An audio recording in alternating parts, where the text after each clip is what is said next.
We can get into the whole running back thing because that has taken off this summer, which I think is the dumbest thing in the world. Like, people are having these ridiculous ideas. Well, let's set up a fund. Well, where's that money coming from? Okay. Where's this special running back fund money coming from? Yeah. It's coming from the salary cap. Here's the deal. This has been going on for 6 years. And if you're just catching it now, you haven't been paying attention. Welcome back to another episode of Caps Off by the Game Day. We have somehow acquired another big fish to come on, one that was probably for the second time. I know, which is crazy. It's funny because last week we had Emmanuel Acho on who said one thing, but we're bringing on someone now that has his bio that says wins are most definitely not a quarterback stat. It is the former leader of Sportscenter, the retired man out of Hawaii now, which somehow he has now come to Connecticut, to a city that is not as nearly as good as Hawaii or Honolulu or wherever that might have been. But hey, Trey Wingo, welcome back to the pod. What up? Thank you. First of all, what a terrible intro. Yeah, horrible. That was just a word salad that came out of nowhere. I don't know why we let this. He's like probably the least literate out of all of us, and we're letting him do the intro. It's I don't know about that, but we'll see. Hey, I'm not the smartest, but I consider myself literate, but I also don't consider myself someone that, with lack of prepreration for an intro, can bust out. We've known he's coming intro on for a while, though. Yeah, but Matan, is usually the intro guy here. But we try. Yeah. I try. I see. I feel it's like good. It's all good. Trey came back on just to, make fun of us because every time you're in our comments on Instagram, it's just giving us shit every single time. I swear, I love it. My favorite comment that Trey's ever left us is, "Why don't you guys talk about something before 2000?" It's like, well, you know what? My brain wasn't even working anything past 2005. Yeah, so. Yeah, but the Cowboy fan over there in the white shirt, he'll tell you about everything he knows from the Cowboys in the 90s. So, I wasn't born in the 30s, but I can tell you shit that went down in the 30s because I wanted to learn about it. Yeah. No, I'm not a historian. Felipe's definitely a historian. Look, Picking up on that. Dude,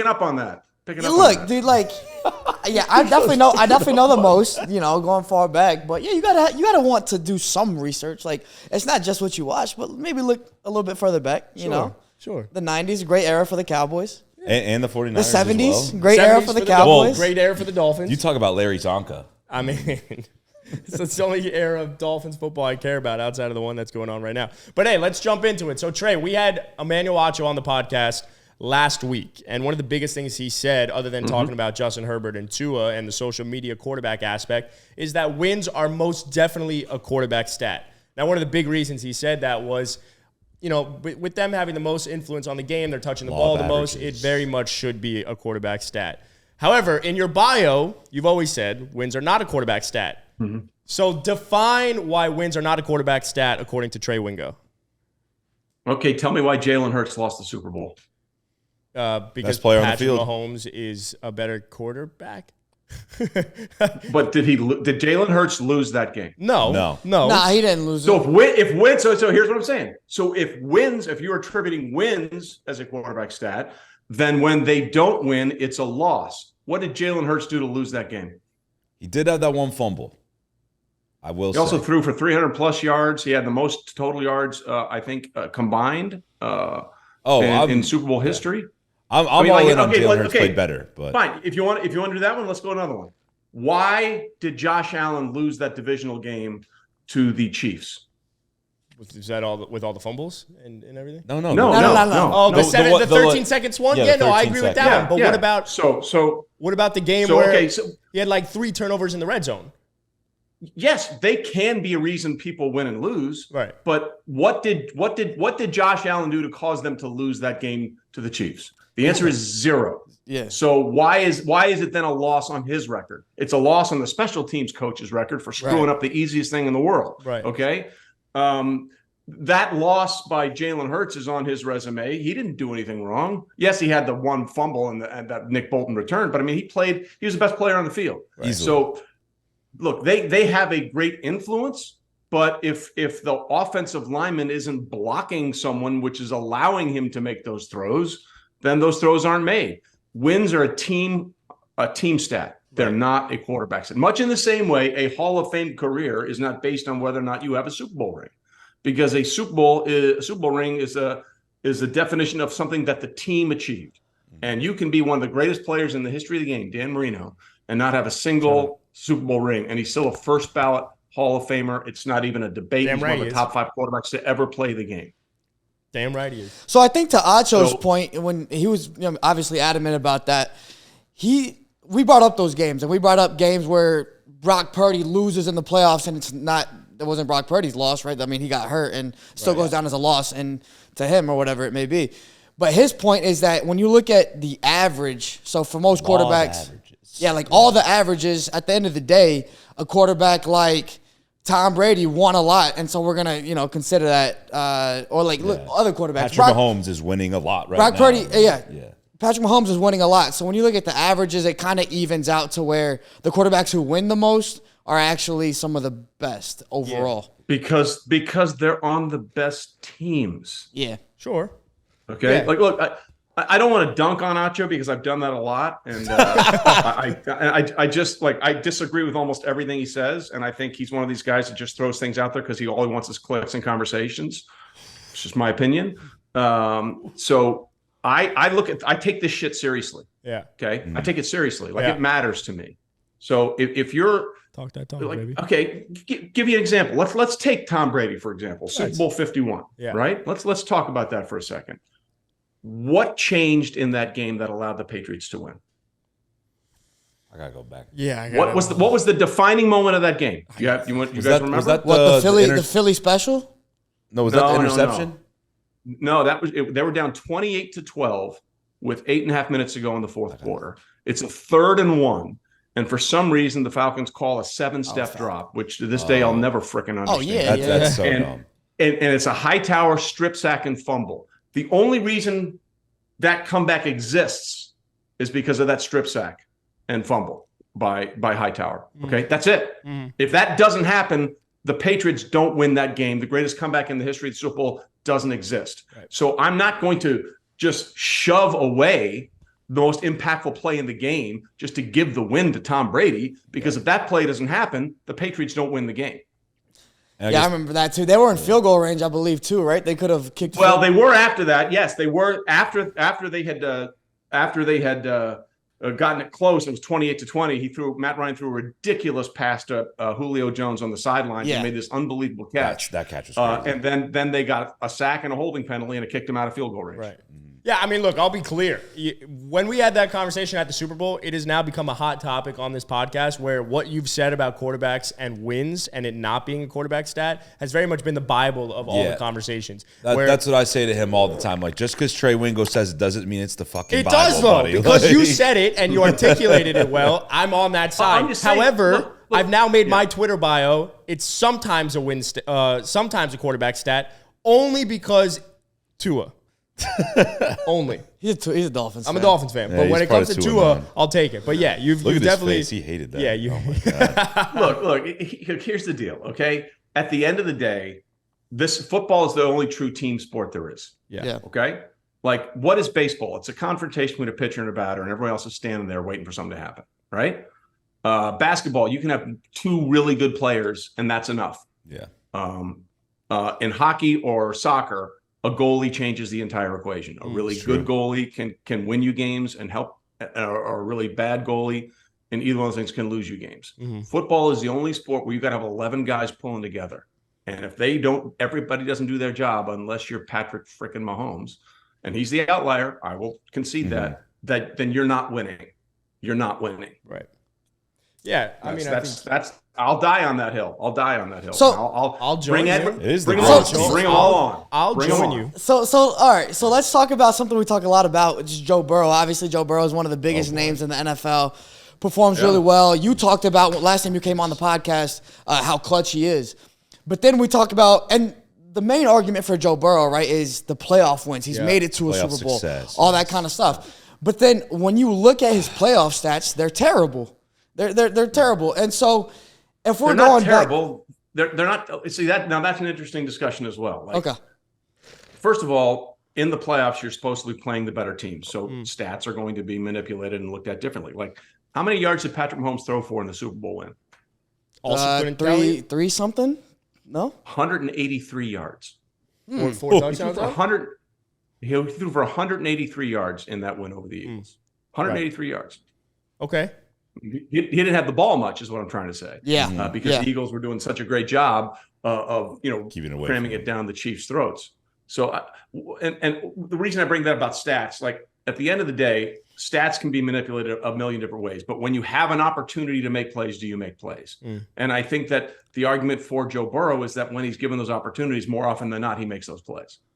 Yeah, I mean, I think I don't disagree with that. I just think when you come back to the Josh Allen versus Joe Burrow debate, which is really where the Joe Burrow playoff wins comes into play, you've also looked at Josh Allen's teams around him, and he doesn't have a Jamar Chase and a Tyler Boyd and T. Higgins. But there's a lot more factors there. He hasn't had a defense that's overperformed. He's been a better regular season team, but in the postseason they haven't been as good. He's had a defense that's been better than so the defenses. But what I'm trying to bring up though is the Joe Burrow versus Josh Allen. Where would you put them in your top 10 rankings of 2 versus 3, and why are you putting one over the other? I think which is what we've always gotten into. I would put Joe ahead of Josh right now. Okay. Why? Why? Well, first of all, I'm a big believer in accomplishments as opposed to statistics, and I think Joe has accomplished. I mean, like as good as the Bills have been with Josh Allen, they haven't accomplished anything. One AFC Championship game appearance to show for it. Right. But you could make the argument that team is underperformed with the talent that they have. Right, but now that's where I'm confused. The team underperforms, but according to your logic, it's the team underperforming and not Josh Allen himself. So why is Josh Allen below Joe Burrow because of a lack of team success? Well, again, there's two. I feel like we're having parallel discussions here, and I'm trying to really be as open and honest as I can. I just think that Joe has a more innate ability. Okay. Sure. Okay. That's just fair. Sort of my that's why if you're asking me to start a team with a quarterback, I'm starting with Mahomes 99 times out of 100, and then I'm taking Joe Burrow. Yeah. And it's not a knock against Josh. He's very, very good. He's very, very good. He's the top 3. I really believe that. Mm-hmm. But he, last year was a bad year for him. There were a couple of those games, like the game against the Vikings, where he threw 2 red zone interceptions and he couldn't take a quarterback sneak on his own 1-yard line to come out of there with a win. For the team to come out of there with a win. Yeah. So those are the things when I look at Josh, I'm like, those are the things that need to be cleaned up. And that was their first home game they'd lost, in the playoffs and forever when they lost to the Bengals in the snow. And that was he didn't do what he needed to do in that situation, and Joe has done that more often. Yeah, that's fair. I don't think there's anything wrong. Like while we have our opinion, and Jack's always had his about Josh Allen, we've always understood that that's the top 3: Patrick Mahomes, Joe Burrow, and Josh Allen. So it doesn't matter where it is. It's just more so understanding why people put so-and-so over them. Sure. For us, it's very much the playoff stats, and yes, they can be manipulated. For Jack, it's the playoff success and how much further they've gotten. But yeah, I think that makes total sense. I mean, I think for me with Burrow, it's more just like in the really big moments where he needs to step up, like he has done it his first few years. Like in the league, he's gone so far in the playoffs every single year that he has been healthy in the league, and because he's had the team. He's had the team to do that, bro. But bro, Josh Allen's played with defenses that have been some of the best in football too. Like it's not just the team definitely helps. But it's the fact that Joe Burrow has thrown 0 fourth-quarter touchdowns in the playoffs in his career shows that his team has put him in position to win. Bro, he also went to the Super Bowl with the worst offensive line in the league, or one of the worst. Doesn't change the fact that he's thrown 0 fourth-quarter touchdowns in the playoffs. Bro, but he still makes plays to convert 3rd downs and 4th downs in different plays like this. It's not just about touchdown. It absolutely is. You can rush how you score. He's itching. Yeah, I don't like that. I mean, like that. To me, that's cherry picking. Thank you. Like, okay, well, he hasn't done this one thing. Well, give you an example, right? Like in the Super Bowl, the Chiefs could have scored a touchdown on every possession in the second half if they wanted to. They chose not to on the last drive because all they needed was a field goal to win. So things can be taken out. Like we get into this era with statistics where game situations somehow aren't as important. And maybe there were situations where it wasn't needed for Joe to do those things. Like sometimes the best play a quarterback can have is an incomplete pass. Mm-hmm. It's the best option available to him. Yep. It's the best option available to him. And, we live in this sort of Madden fantasy football era where it's touchdowns, which I'm a big fan of. Don't get me wrong. I love it. But there are situations where, okay, what puts your team in the best position to win? And I think that has to be the overriding concern. And as far as the offensive line, they were terrible that year. Like I was shocked he survived that year, and that he got there. And to be fair, it took a complete brain fart by the Chiefs for that to happen, because if they just kicked the field goal at the end of that first half of the AFC Championship game, that comeback probably never happens. They made a mental mistake. The coaching staff, Mahomes, everybody, trying to throw it to Tyreek Hill, and he got tackled outside the end zone without a timeout. Or the Chiefs forgot that they didn't have a timeout, because remember, they took one early in that game to challenge a ruling, and maybe Mahomes forgot that they'd used that timeout already. So to me, game situations and what did the quarterback do in the situation? Did he make the right decision is more important to me than did he throw a fourth quarter touchdown pass in a playoff game. See, I need you here all the time to back me up, because I'm not smart enough to counter Felipe when he brings up all the stats and shit. I'm just not. Yeah. And so I need you to back me up on that type of stuff all the time. That was very nice. By the way, I do have to say this before we go any further. I'm so happy for you guys that training camps has arrived, because I was feeling bad for you guys. Like, hard. I was afraid I think we were going to come on and draft different kinds of butter today. I mean, there are a lot of types of butter. What's your favorite kind of butter? Like, you guys went deep into the well. Today we're drafting days of the week. Today we're drafting last day of school that end in X. I mean, drafting dead people, days of the week, days of the calendar drafting dead year. people is my favorite one. Butter wouldn't have been a bad one. You have Butter's salted butter, you have Irish butter, you have olive oil butter. I can't believe it's not butter. I like exactly. That. I mean, it's chemicals, but it's Oleo for those old schoolers back there probably don't even know what that means. We're new schoolers, right? We don't go past 2000. Mrs. Butterworth. But I mean, we've technically a syrup, but I allow it for the butter. It's got butter in the syrup. Is in her name. Yeah. You talk about a special syrup. That's a good syrup. I mean, we can draft different syrups or condiments if you want to right now. Would be pretty good. But yeah, I'll go ketchup and barbecue sauce. I think we're happy that we have the NFL season back too, because we were definitely running dry on things to say and draft. So I'm glad we're back in it. But we've always talked about most overrated player, most underrated player, most overrated team, most underrated team. I'm kind of curious to you, who is the most overrated player in the NFL right now? I saw that on the email, and I was trying to say, how would I quantify that, right? How would I quantify someone who is completely overrated? And I don't know. I'm just not sure how I would do that. Yeah. Right. Like, do you guys have someone that you have in mind? A big one that we've always said, or I've always said, I'll take responsibility for it, is Austin Eckler is overrated on the basis that fantasy puts him as one of the best running backs in football, to which when I think of a running back, I'm more so going the traditional Nick Chubb, Derrick Henry, Dalvin Cook route, versus Austin Eckler, who is more geared towards this new style of football where he can catch it out of the backfield. Yeah, and he's not as much I'm gonna really disagree with you on that. Go for it. Like, I think Austin Eckler is maybe the most underrated player in football. Okay, go into that. Well, I mean, what does he do? He scores what? Touchdowns. Yeah.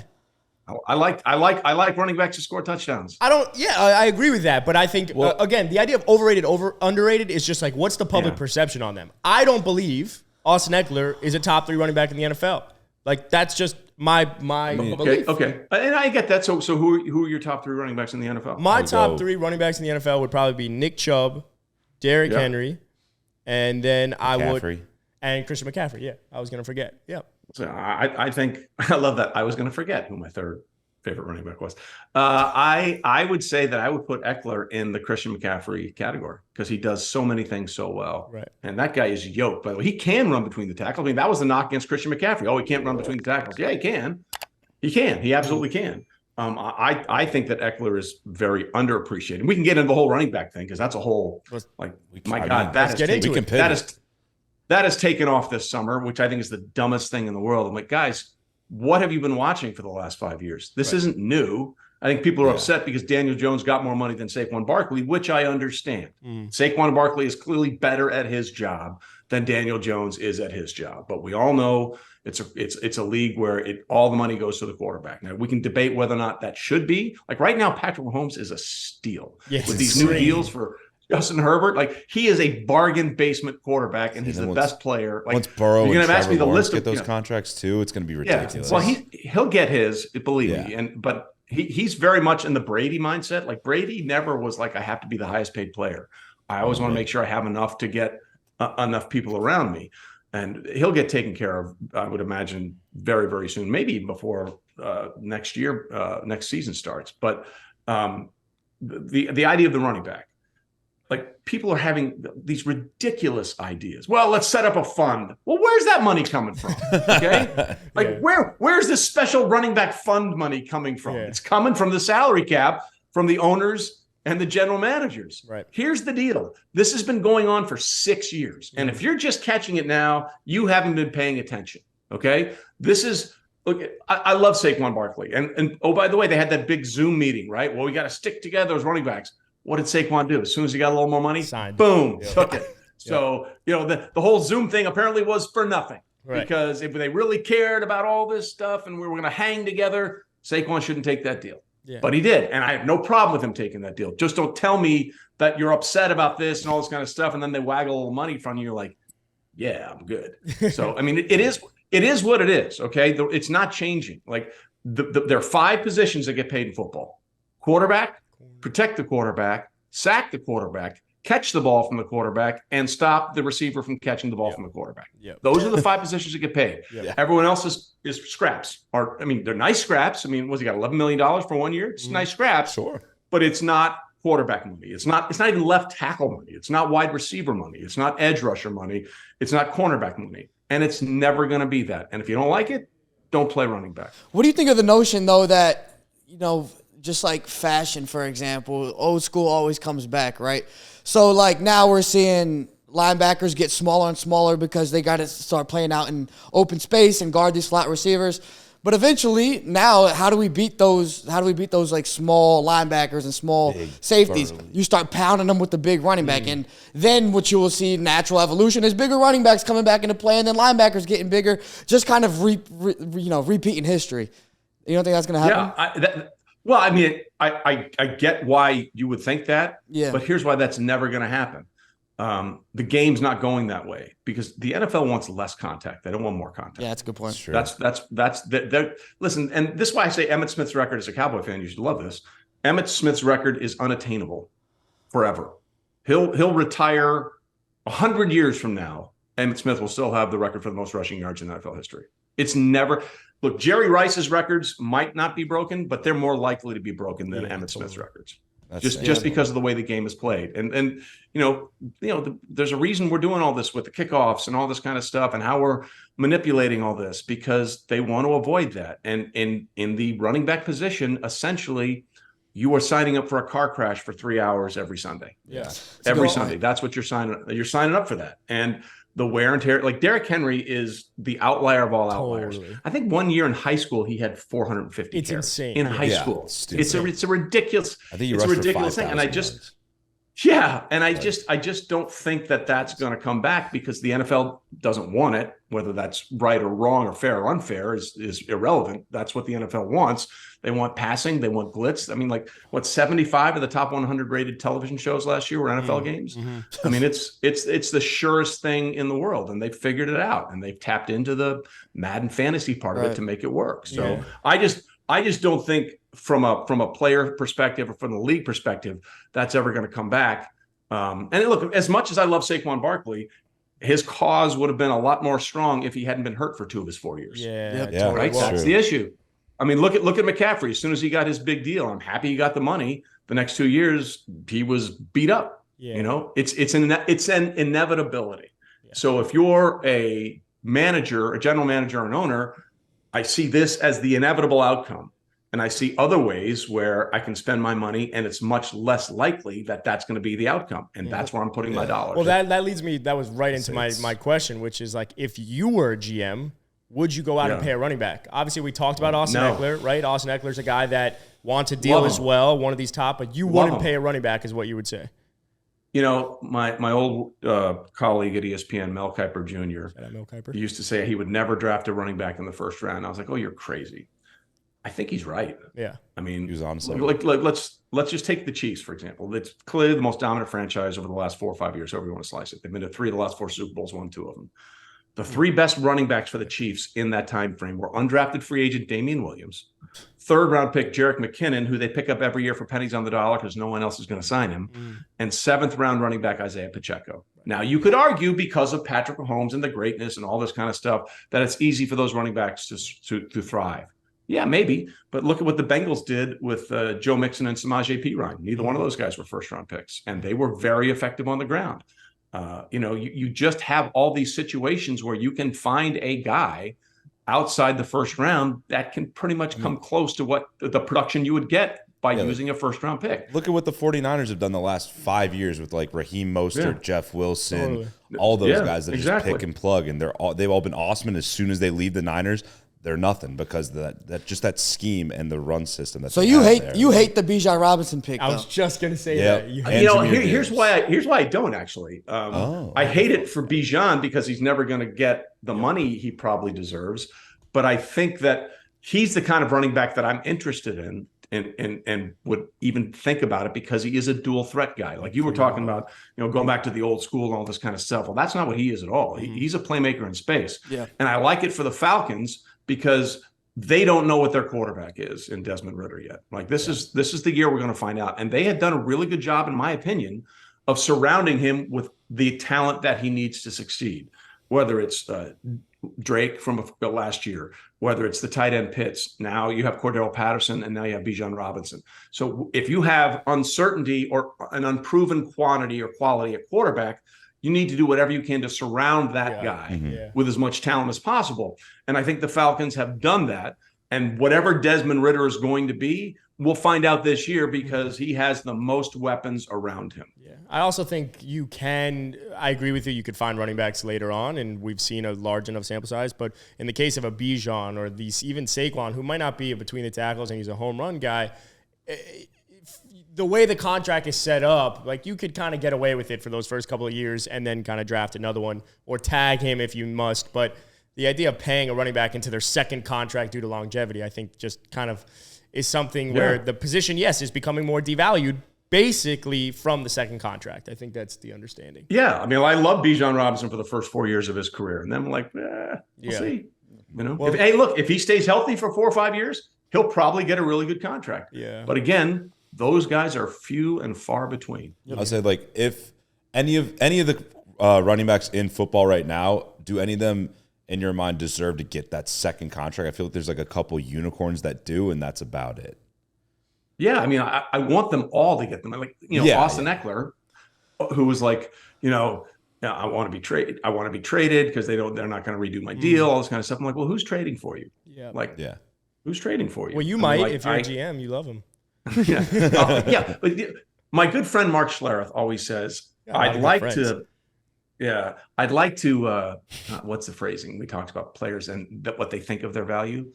I'd like to buy them for what I know they're worth and sell them for what they think they're worth. And that way, you just have to have a realistic understanding of your market value. And whether it's fair or unfair is irrelevant. This is a business, and there's only a certain amount. Like Ezekiel Elliott is still unsigned. Okay, he's still unsigned. And as soon as he got that contract, literally as soon as go look at his numbers before he got the deal and after he got the deal. Yeah, straight downhill. I wonder if that's sad. I feel you can kind of almost point to that Ezekiel Elliott deal and his performance after as the reason for why running backs now are just not getting that second contract. I mean, it's one of them. But Jerry Jones messed that up to begin with. Like, Jerry totally messed that up. Like, he decided to pay, and you can argue whether or not you think Dak is worthy of whatever. But Dak is a quarterback that led his team to a lot of wins and was very effective, and they decided to pay him last. And I thought that was – they paid Jalen Smith, an inside linebacker. Yeah, that was fucking shitty. They paid, and no, they paid their running back before they paid. No, the reason Amari Cooper is no longer on the Dallas Cowboys is because they gave Ezekiel Elliott that contract. And that was at a time when they knew they had Tony Pollard and they were beginning to see what Tony Pollard could do. When Tony Pollard gets 20 touches, the Cowboys record is unbelievable. And so the fact that they gave Zeke that money when they knew that he was there and Pollard was ascending was just complete mismanagement of that franchise's cap situation. I wanna pivot because one of the biggest or best videos I think that we ended up making was between you two at the Super Bowl, where you had said you think Mahomes is greater than Brady ever was, and you also said, Trey, that if Mahomes retired today, he'd be a first ballot Hall of Famer no matter what. But I think we've always gotten into the debate about Mahomes already being the GOAT, but then when you actually get into the numbers, what's it going to take for Patrick Mahomes to actually surpass Tom Brady as the GOAT? Because we're on two complete opposite spectrums of what it's going to take. Yeah. Okay. I don't think anyone's getting 7 rings. I just, and for a lot of people, that will be the standard, right? That will be the standard. Yeah. Well, this guy has 7 rings. And if you're a ring counter, there's nothing you can say to combat that. If that's your threshold, that's your line of demarcation. That is not my line of demarcation. But I understand it. If it's yours, I disagree with it inherently, and I think it's a flawed principle. But if that's your line of demarcation, I get it. What I would say, if Patrick Mahomes goes to 5 and wins 4, I think you could make the argument that he would be in the discussion of replacing Tom Brady as the GOAT. And the reason I say that is because he can do more things than Brady can do. It's just, that's a fact. It's not taking anything away from Tom. Tom, in his wildest dreams, couldn't do the things that Mahomes has already shown us he can do. But at the end of the day, it's got to translate into all this other stuff. And to me, Tom Brady is the GOAT, not because he has 7 rings, because he walked away from the game with everything. With everything. Like he has it all. Number one in this, number one in this, number one in that, number one in playoff this, number one in playoff that. Like that's why to me, Tom is the GOAT because he's got the numbers, and the numbers of his personal achievements to me far outweigh the numbers of the team's Super Bowl success. Right. Well, it's interesting you bring up the individual achievements outside of the team success, because I feel like where I stand on that line is, even though I don't necessarily disagree that he won't get seven rings, like someone's always going to bring that up, right? It's the Jordan LeBron debate. Well, he wasn't 6 for 6. Well, LeBron's has all the individual accomplishments. If we're ring counting in the NBA, then Bill Russell's the GOAT. I agree with you. I'm just saying I feel that if Patrick Mahomes does not get 7 rings, you're always going to have someone point to Tom Brady's rings. I agree. I agree with that.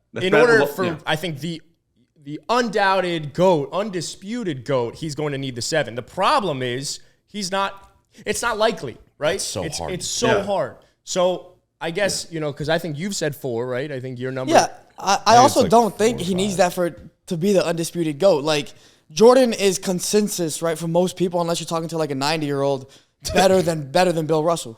Yeah. Like, there's going to be really open. And that's a really fair point, because look, Bill Russell was unbelievable. But in the era that they played, look at what they had to do to get to a title as opposed to what a team has to do now to get to a title. It's very different. Okay, it's just a very different number of steps you have to go through. And could the Celtics have done that? Absolutely. But we don't know that, okay? Yeah. And like the LeBron Jordan thing, like LeBron's got 4 with 3 different teams. Okay, that's very difficult to do. And LeBron is the leading scorer in the history of the NBA. He's also the top 10 in assists. Yeah. Okay? Like, he does it very differently than Michael. And if you're open to it, you have to say, okay, what LeBron did went with him wherever he went. Okay? He won in Miami. He went back to Cleveland and won in Cleveland. Okay? Like some of those teams he dragged to the NBA Finals, some of the worst teams that have ever stepped on a championship floor. Awful. Just awful. That first Cleveland team that got wiped out in the finals, that first time he was there. They were so bad. Mo Williams, he willed them. West, Drew Gooden. He willed them there. Okay, and LeBron has found a way to do it differently because there's not a top 10 outside of LeBron. There's not a top 10 NBA scorer that's in the top 30 in assists. Right. Yet he's in the top 10 in both, and number one in one, and in the top 10 in the other. That's I will always say Jordan is the man because that was and just that was your era. He's that guy. He's that guy. But I can't argue against when someone says, well, what about LeBron? And I hate when people say, well, he passes up shots.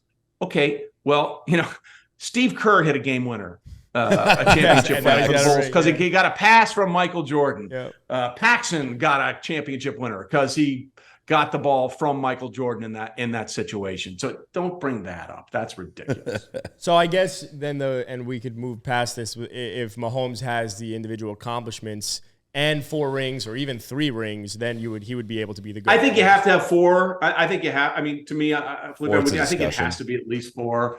I think it has to be 4 for a discussion. And the real question isn't like, what are they going to do now that they lost Juju, or what are they going to do now that they lost Tyreek a year ago? What happens when Kelsey starts to decline? That's the real one. And that's why I think they know that their window to be this good is maybe 2 years, maybe 3. I mean, Kelsey's 33, right? Yeah. Like his peak has been really good. Yeah. Like his peak has been longer than Gronk's career, and when Kelsey goes, that'll be, in my opinion, the real test for how they adapt and go forward. Do you think that, like, when Kelsey does go or falls off, retires, whatever it may be, will that be kind of equivalent? I guess not at that time of their career, but when Brady went to Tampa, it's like, all right, now let's see what you can do. Nah, like a little different, or Well. Here's the thing about that. And listen, good for them. I mean, they were 7-5 and then won out that year, so they were not clicking on all cylinders. But then Tom said, hey, to Byron Leftwich, let me just run this offense that I know so well. But look at that team that Tom stepped into. Okay, it was loaded. They had Godwin. They had Evans. Oh, let's bring in Gronk. Antonio Brown? Yeah, let's bring him in too. They had an offensive line that was ridiculous. Yeah. They had a defense that at that point was insanely good. He stepped into arguably the best possible situation. Now they still had to do it, it's not like he went to Jacksonville when Urban Meyer was there. Oh, you know what I mean? What if he did that? He stepped into. He was smart. He did it the right way. So Trey, I don't think we're there yet with Mahomes. I mean, because that was that Brady was in his 40s. It will be interesting to see what he can do. Now, what it comes down to, and I'll let you jump in right quick, Adam. What it comes down to for the Chiefs is when Kelsey does go down. Like, obviously Brady had 2 separate dynasties with the Patriots.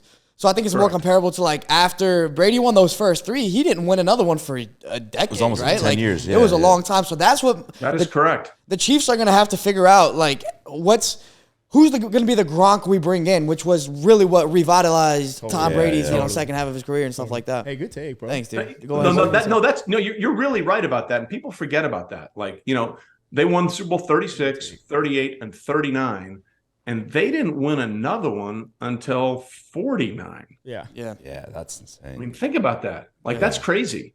Then they won 49, 51, 53, and then he won 55. So I mean, there was that's why what the Chiefs are doing is really remarkable. Like, Brady's teams never hosted 5 straight AFC. No one's ever done that. Yeah. Like, the best way I can describe how good Patrick Mahomes is and what a difference he makes. And this might be something that gives credence to Emmanuel's position, is that before Patrick Mahomes showed up as the starter in Kansas City, the Chiefs in their franchise history had hosted a grand total of 0 AFC championship games. Since he's become the starter, they've only hosted AFC championship games. Yeah. That's insane. Yeah. No, it's nuts. Look, Mahomes is the GOAT, or will be the GOAT. But I'm curious about the best player I've ever seen. It's crazy because I thought about this while you brought it up. You brought up Brady and obviously him going to Tampa. What do you have to say about Aaron Rodgers going to the Jets being comparable to Brady going to the Bucs? I've seen a lot of things on social media where people have said that this team is very similar. To which I very much disagree with. That Bucs team was absolutely loaded, and they have nailed their draft classes leading up to Tom Brady. Besides quarterback, obviously, because they had Jameis. But Jameis was holding them back. Yeah, so what do you have to say about the Bucs, being in comparison to the Jets, or the Jets being compared to the Bucs, I guess? Well, you're right about that Bucs team, because remember, that was before Brady got there, that was the 30 for 30 year with Jameis, 30 touchdowns, 30 interceptions. 1 of 1, Jameis Winston. Never happened before. And they still almost made the postseason, despite him just like tossing them. You know what I mean? So that team was a quarterback not making mistakes away from being really good to begin with. And oh, by the way, they happened to get the best quarterback. And then they added those pieces. There's no reason why it shouldn't work for Aaron Rodgers in New York, which is why I'm concerned that it won't. Yeah, because it's the Jets. It's thank you. And look, Jets fans, if you're honest with yourself, this is who the franchise has been, right? Losing franchises stay losing franchises. Stu Gatz, who's also a buddy of mine. He's like, whatever move the Jets make, I'm always going to assume it's the wrong one. That's sort of his default position. Here's my only concern, or one of my concerns rather, about the Jets and Aaron Rodgers. They fixed everything but the offensive line. Yeah, their offensive line last year was really bad, and they needed an overhaul. And they sort of were like, well, hopefully this will work, and hopefully this guy will be back. But Mekhi Becton's been working out this offseason a lot. So, hopefully he's back to being that guy. I'll tell you this: I never saw better tape in my life of an offensive lineman. Like, oh my god! If you just wanted to watch. If you wanted to watch one human being just absolutely abuse another human being, the Mekhi Becton draft tape. You've never seen Jack's JV tape. It's your porn. It's unbelievable. It's fantastic. Yeah, but Trey, you've never seen Jack's JV tape. So be careful. I heard about it though. Look at those cankles you've got going. They're pretty crazy, bro. I know they're thick. That's some solid work. Good base, good wide base. But I think personally that this Jets team is, obviously better than last year's Packers team, but they're not by far. They're pretty similar rosters. That Packers team is still going to be good even without Aaron Rodgers. So I just think the comparison is nowhere near the same. Well, look, historically, and the Bucs actually didn't have a lot of success until Brady got there in recent memory. But here's what I'll say: they have a really good defense. I believe they have a good head coach. My concern is, one, expectations, and two, that offensive line. Basically, he's got all the receivers he could possibly want. But, for example, remember a few years ago, it might have been 5 or 6 years ago, when the Packers got off to a rough start and Aaron got out there and said, everybody RELAX. It's going to be fine. Yeah. It's not a problem. It's going to be fine. And everyone, Green Bay said, oh, Aaron says it's going to be fine. We'll be fine. Try that in New York if they start 2-4. Yep. That ain't going to happen here. If Aaron goes on, the Michael Kay show or whatever and says, oh, everybody RELAX. Media be like, F you. No. Yeah. Show up and do your job. We mortgage the future for maybe 1 or 2 years with you. And the numbers are just ridiculous. So, you need to win. And here's the thing, if we're honest about it, them getting to the playoffs, no, that's not enough. This has to be Peyton in Denver. Yep. Brady in Tampa good for this to work. Yeah. That's the standard here, and that's what the Jets are expecting. They've been to AFC championships with Mark Sanchez.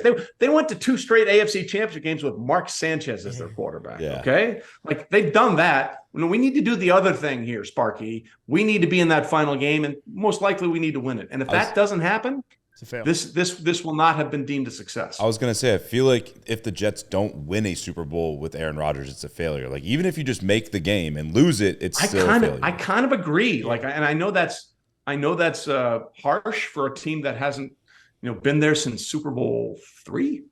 And we're playing Super Bowl 58.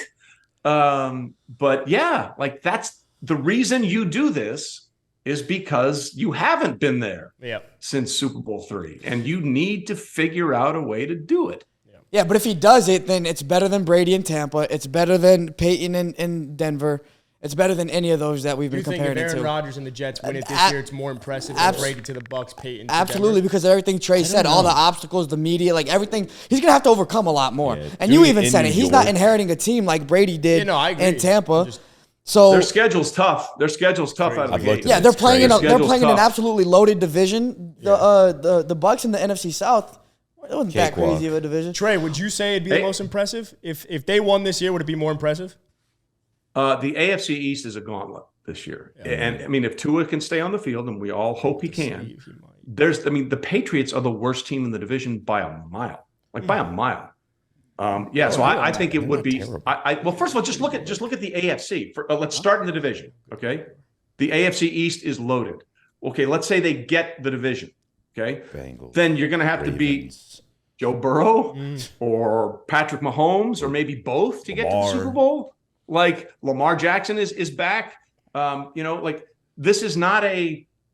I've never in my life seen a wider disparity in quarterback play between two conferences than the AFC and the NFC. It's insane. It's insane. Yeah, I mean, you have the top 9 quarterbacks in the league are in the AFC, and outside of Jalen Hurts, who's the second best quarterback in the NFC right now? Dak? Kirk Cousins? Dak probably the best quarterback in the league, but then after Dak, you have Mahomes and Burrow and Brock Purdy obviously is there as well. Obviously, he was not drug tested before the show. I love Dak. I think Dak is very underappreciated, and people the interceptions last year. Bro, he hurt his thumb in his throwing hand week 1. Yep. Let's not pretend, okay? He'd never done that in his career. He'd never thrown double-digit interceptions in his career, and all of a sudden he does it this year, and he leads the league in interceptions when he missed 5 games. Yeah, it's because of this. Okay, it happens. Yeah. It happens. It affected him the entire year.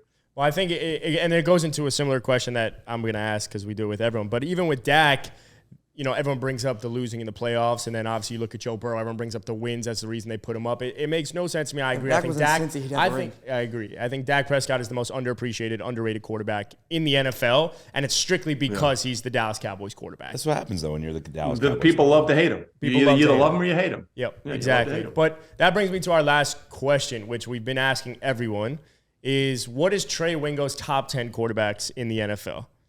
Because Right now, we've gone into it. We've asked everyone. The fluctuation is insane in terms of 6 through 10. I said there's the consensus first 4-ish, and then it just from there. I'm curious to know yours. All right.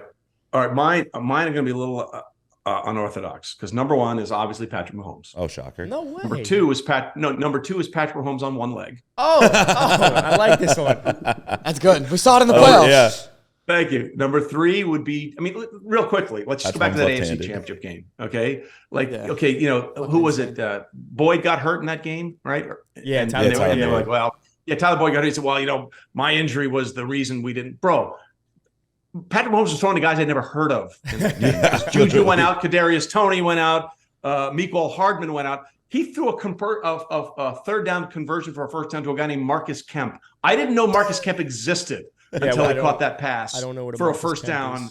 Exactly. Okay, so don't tell me you're the. He was throwing to freaking tackling dummies, and he still won that game. Yeah. So it's Mahomes 1, Mahomes with one leg, number over 2. Joe Burrow. Burrow 3. I would probably put at this point, and this is Jalen 4, maybe. Ooh, okay, yeah. Look at Jalen. The thing that people don't appreciate about Jalen is that everywhere he's been, it's been, he can't, yet he does, right? He was benched at Alabama for Tua in the second half of the championship game. Well, he just couldn't do the things that Tua did. Okay, so he goes to Oklahoma. Well, he's never going to be the quarterback that, the Oklahoma won back-to-back Heisman trophies with their quarterbacks. Yeah, exactly. All of a sudden, he's that guy. Then he comes into the league. Well, he's not really a second-round pick. Yeah, he's just Carson Wentz. No, they found out pretty quickly that he's better than Carson Wentz. And then this year was they got him the thing, so it's going to be the biggest test for him. And what does he do? He has an unbelievable year, second in the MVP voting. If Pat Mahomes didn't exist, he would have walked away with the MVP award. And then he was the best player on the field in the Super Bowl. Jalen Hurts keeps doing this, and people need to keep paying attention to what he's doing. He keeps doing this. I would probably put Allen after that. So Josh is 5. So that gives me 5. Well, really 4 because I have Patrick Mahomes in there twice. But I think on the graphic, we are going to put Patrick Mahomes with one leg. Let's just put that out there. Yeah, absolutely. So then we get into 6 through 10. I think you have to go based on historical stuff, and this could change because it's a new. Aaron Rodgers has to be 6. Yes, he's very much. I think Aaron has to be 6. Yeah, and then it's a question of where do you put Herbert and Lawrence, right? Okay, so who's the next? I like Herbert better. I'll put Herbert. 7. Then the question is, where did Dak and Kirk fall into this? Well, right? To me, Tua. Okay, yeah. You know what? That's just fair. had to remind you in case Brock mental. No, block, you're right. mental No, blocks. you're right. Mental block. Deshaun, 100%. Stafford. There's mental blocks in here. Desmond Ritter. Stafford. Brock Purdy. Yeah, no. Yeah, next you're going to tell me that Mitch Trubisky should be in top 20 probably. Well, he does have a great Big win Mitch percentage. energy, baby. Big Mitch energy. Yes, sir. All right, let's go Tua after Herbert. Ooh. Whoa. So 2 at 8. Yeah, or really 7. Really 7, but 8. Really 7, but for the fun sake of this argument, 8. And then I got 2 left, and it's where we got Lawrence, Kirk, and Dak. You got Lamar. You got Lamar still. Yeah, look, Stafford to me is I'm not going to go there yet until I can see what he is again, right? Right. I need to see what he is again. After the injury. I need to see what he is again. Deshaun was not good last year. Let's just be honest. He was mediocre. He was a mediocre quarterback at best. Like, if you want to be generous, he was mediocre last year. Now, if you're going to give me 2019 Deshaun Watson, hell yeah, he's in the top 10. He's probably I don't number know 3. that. Yeah, exactly. Yeah. Like, I don't know that. Nobody knows that. So I can't put him in there based on what I saw last year. Can't do it. Lamar Jackson? Yeah, no Lamar? Lamar is interesting. And, this is a big year for Lamar because he's got the home run that he's never had, right? But what's weird about the Ravens is they built that offense the way they did for a reason. Like, they did what they did for a reason. Yeah, Greg Roman right? fit his Featured the style. tight ends.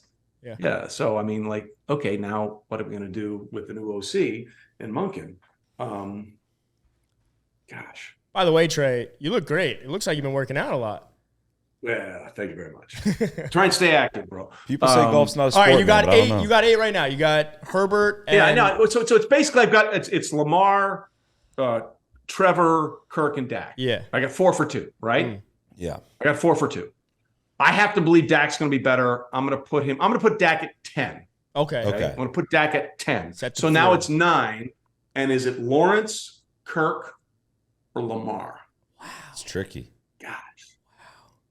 Historically, I think I'd have to put Lamar in there, but I think Lawrence is on the rise. Yeah. So it's based on what I guess my answer is on what I expect from these quarterbacks this year is the way I'm doing it. Yeah. Right? Sure. Does that make the most sense? Yeah. So I think totally. it has to be. So in that way, I think I have to put Lamar ahead of Trevor and Kirk. Yeah. Mm-hmm. No, I think that makes So sense. Lamar would be 9. And again, there are all kinds of ways to look at this. What they've done, historically, but to me, it's like, what are my expectations for these quarterbacks and their play this year? That would be the list. It's And kind of like hopefully, a gut feeling.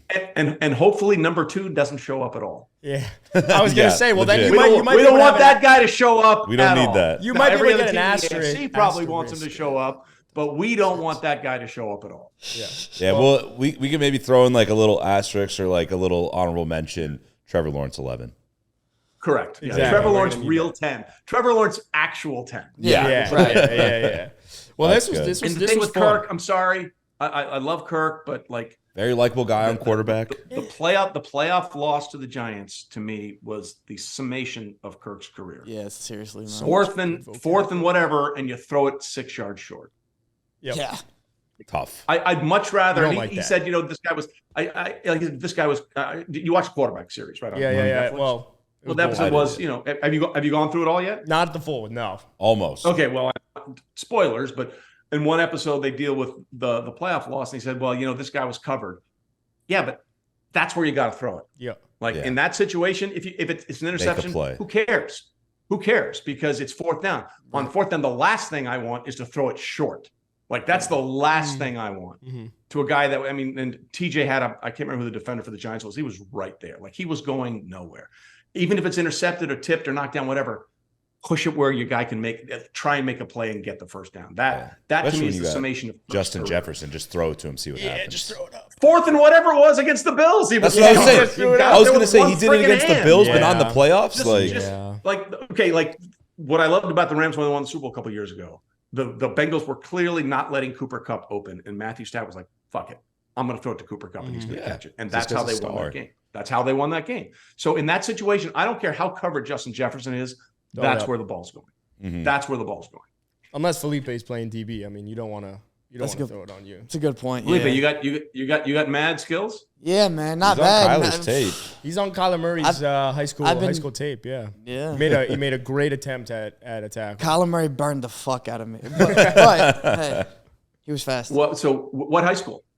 I went to Denton Geyer in Texas. Go Wildcats. Okay. Yeah. Because everything about you screams Texas. Yeah. I mean, Everything about you screams this kid is from Texas. Just out of curiosity, while we're on the topic, what is the number one thing that screams Texas about Felipe? Just like as an objective person. Weird question. Literally nothing. Yeah. Nothing. His obsession with the Cowboys is about it. Yeah, but then you got people from LA who might like the Cowboys, someone who might be a Yankees fan. But that's it. Like, there's nothing else about Felipe that screams to me, Texas.